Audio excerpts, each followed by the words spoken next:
He has to be committed to his end goal. The end is what you do in the beginning. So in the beginning, you saw what it's going to be at the end. So in the meantime, in between time, you have to keep focused in your mind. That's why you have to have a visual of where you're going and why you're doing what you're doing. And you have to know this is the end results. So you have to speak it. So you speak it in your calling. Look, he said, and God said, let there be. You have to finish that rest of that sentence. Wait, watch this.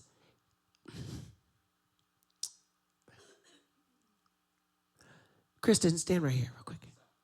Just sit down right here. Go right here, sit down. Okay. Rico, come sit right here. And you right there, come here. Yeah, come sit right here. Scoot over, Rico, to the right. Go closer. Don't act like you like her a little bit. Okay. All right. So they're sitting here. Watch me. Let me show you the power of let. Rico, let her move to the middle.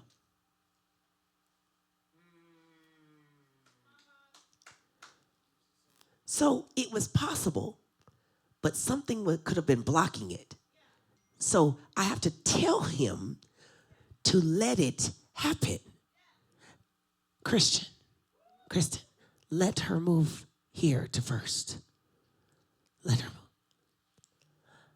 You're speaking it and communicating what you want it to be. It is not impossible.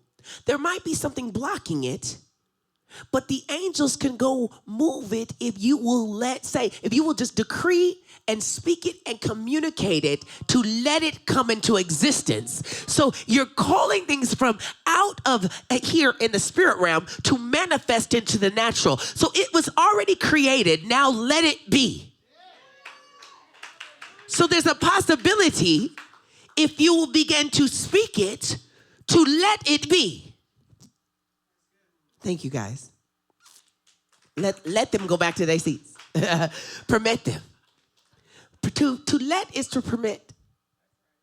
To let, watch. You have to understand let. Let is a very interesting word.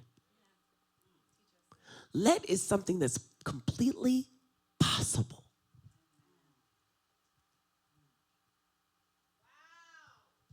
Mom, can you let me go to the store? She can. She has the power to let you go or not go. I was a kid and we used to ride our bikes when we were like 7 years old. You just let your kids go to the store and they'd be outside and be back in when the lights go on. And you didn't worry about people snatching your kids and doing all this craziness. And so I used to love to go to the store. So I lived on 27th Street. The store was on 33rd, and we lived on these hills. So you ride your bike. Now coming back, it was you had to go up the hill, but going down, you would go down the hill and you cross over and you go down and you drive through. I would go through these alleyways, and the alleys I would be flying with my no arms. You're really riding on your bike if you could ride with no hands. You ride with no hands. And you start standing on the top of you guys start doing all these tricks and stuff. We had fun. Look, one of these gadgets, we had to create our mental fun, But going down the hill, I'm like flying, hair flying, everything's flying, and I'm all excited. Wow!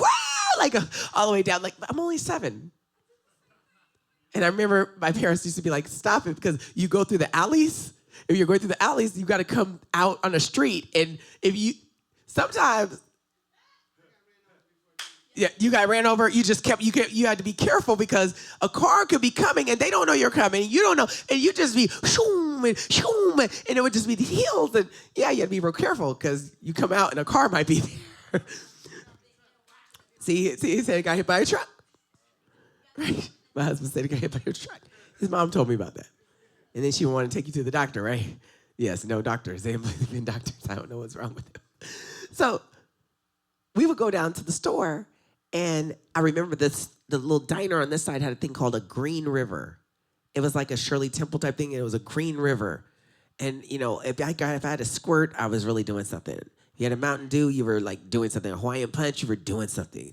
So I would go in and you had the little glass bottles and the bottle caps and stuff that were in the machines. And it was like the store, I would go just get something for 5 cents or a little gum or something. And it was like the highlight of my life to go to the store.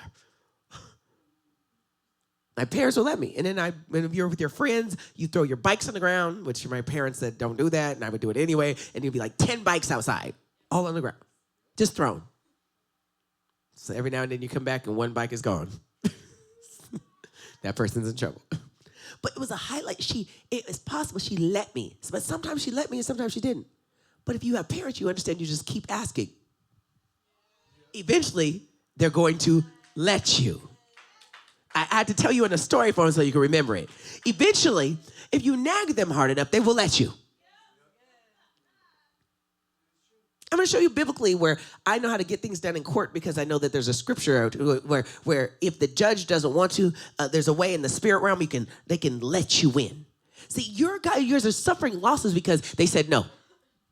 No didn't really mean no. It just meant not now. You quit it. No. I need you not to quit it. No. No didn't really mean no. It just meant not now. Oh, let me change your narrative of no right now. We went to that house and they said no. Oh, hold on just a second. Can you take that for me? It's for the puppies. They said no, but you need to not take no as no, especially if you already created it. You need to take no as that's not the right one for me. He has better for me. There's something, always take it as better. Look, don't take it as they just rejected me and I can't. No, there's a better job for you. There's a better place for you. There's a better man for you. There's a better one for you. There's a better situation for you. There's better. Somebody needs to look at no as that just wasn't good enough for me. Change your no's to that just wasn't good enough for me. I need you to write that down. No, it just wasn't good enough for me. That wasn't God's best for me. It wasn't his best for you. Oh, I love it. I love the sound of little people. So, he says, watch this. Ask. Go to Matthew 7:7 in the Amplified Classic. I want you guys to read it all together. But Amplified Classic, AMPC. Look in your phone for this one. Amplified Classic, Matthew 7:7. Look, we have to change how you guys are accepting failure and rejection, and you're accepting it. And I need you to get out of agreement with it. Because as you move into this new year, for you to possess the land, you have to be prepared, strategic, and there's a way to possess it. So he said, let there be light. That meant that light was somewhere, it was possible, and it just had to formulate and come into existence. Some things are in the let process, and you're running around saying, I didn't get accepted, and this didn't work for me, and nothing's working for me. No. I need you to change your tone, your words, your sound, because you should have excitement because you know it's on the way.